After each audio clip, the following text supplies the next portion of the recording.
Assalamualaikum warahmatullahi wabarakatuh.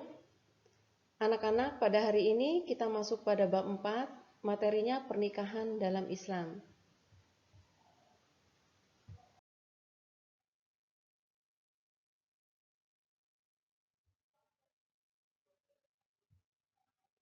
Kompetensi dasar dan tujuan pembelajaran.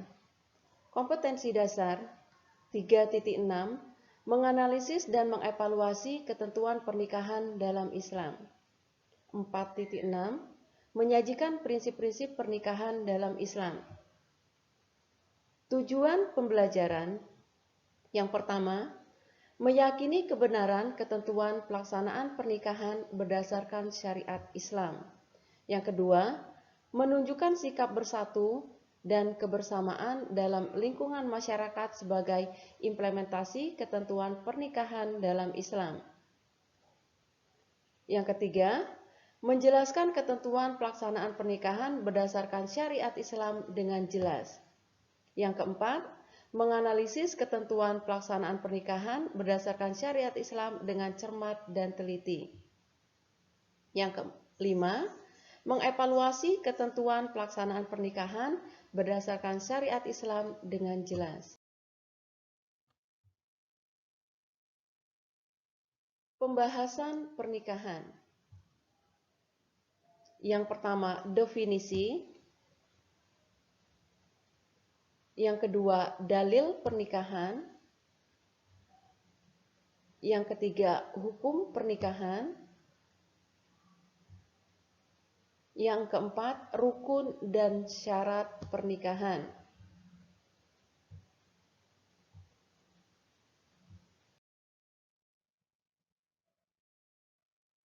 Kita masuk pada materi, apa itu pernikahan atau dalam bahasa Arab munakahat. Secara etimologi, pernikahan atau perkawinan berasal dari bahasa Arab an-nikah yang berarti ad-dammu berkumpul atau al-jam'u bersatu. Secara terminologi, akad yang membolehkan atau menghalalkan hubungan intim dengan menggunakan kata ankahtuka menikahkan, zawwajtuka mengawinkan, atau terjemah keduanya. Menurut Undang-Undang Nomor 1 Tahun 1974 Pasal 1, ikatan lahir dan batin antara seorang wanita dengan seorang pria sebagai suami istri dengan tujuan membentuk keluarga atau rumah tangga yang bahagia dan kekal berdasarkan ketuhanan yang Maha Esa. Dalil pernikahan. Yang pertama, dibahas dalam Quran Surah Ar-Rum ayat 21.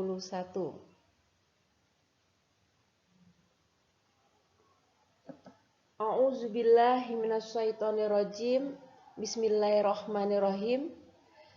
Wa min ayatihi an khalaqalakum min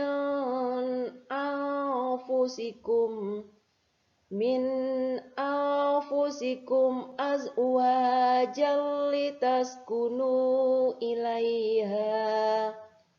Shadaqallahul azim, yang artinya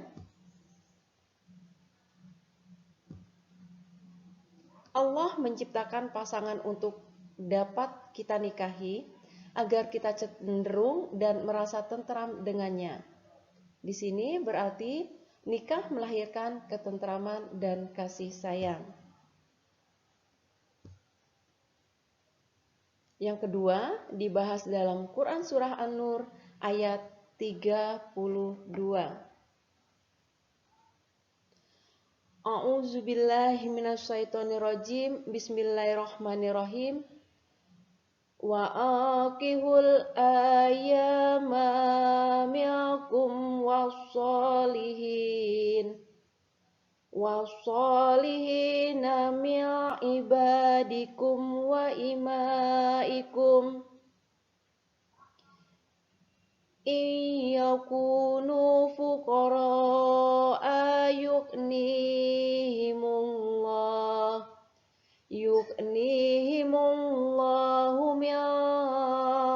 adli. Shadaqallahul azim. Yang artinya, Allah menciptakan pasangan untuk dapat kita nikahi. Jika mereka miskin, maka Allah akan mampukan dengan karunia-Nya. Di sini berarti nikah sarana pembuka pintu rezeki. Hadis riwayat Baihaqi, yang artinya, jika seorang menikah, maka ia telah menyempurnakan agamanya. Karenanya, bertakwalah kepada Allah pada separuh yang lainnya.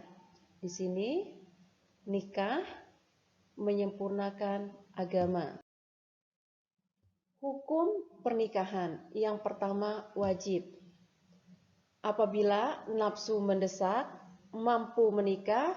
Jika tidak menikah, berpeluang jatuh ke zina. Hukum yang kedua sunnah. Telah mampu untuk memberi mahar dan penghidupan kepada calon istri, akan tetapi mampu mengendalikan nafsunya sehingga tidak takut terjerumus ke dalam perbuatan zina. Hukum yang ketiga yaitu mubah. Seseorang melakukan pernikahan namun belum ada alasan mendesak. Hukum selanjutnya yaitu makruh. Apabila seseorang belum mampu melakukan pernikahan, tetapi mampu mengendalikan diri dari tuntutan nafsu seksual. Haram. Apabila nafsu mendesak, belum mampu memberi nafkah dan merugikan istrinya. Hukum rukun pernikahan. Yang pertama, mempelai pria. Yang kedua, mempelai wanita. Yang ketiga, 2 orang saksi. Yang keempat, ijab dan qabul. Syarat pada rukun nikah. Mempelai pria, syaratnya Islam, baligh, berakal, sehat jasmani rohani, laki-laki sejati, berusia minimal 21 tahun. Mempelai wanita, syaratnya Islam, baligh, berakal, sehat jasmani rohani, kemudian perempuan yang sudah baligh, berusia minimal 19 tahun. Saksi dan wali nikah. Saksi berjumlah 2 orang dari pihak laki-laki.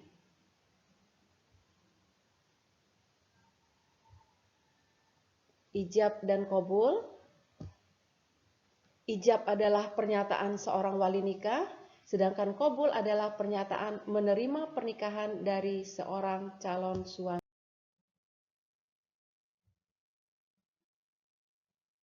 Syarat wali nikah.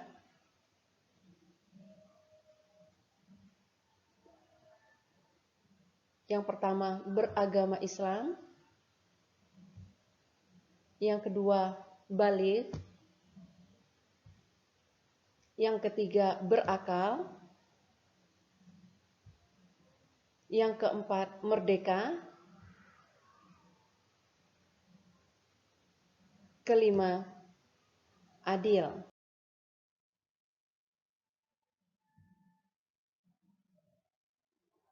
Wali nikah yang sah.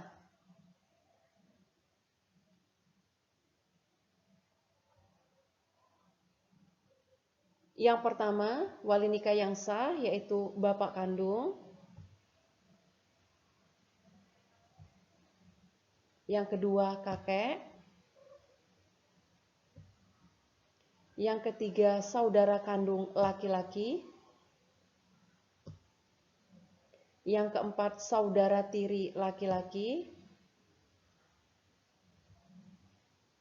Yang kelima, anak saudara tiri laki-laki.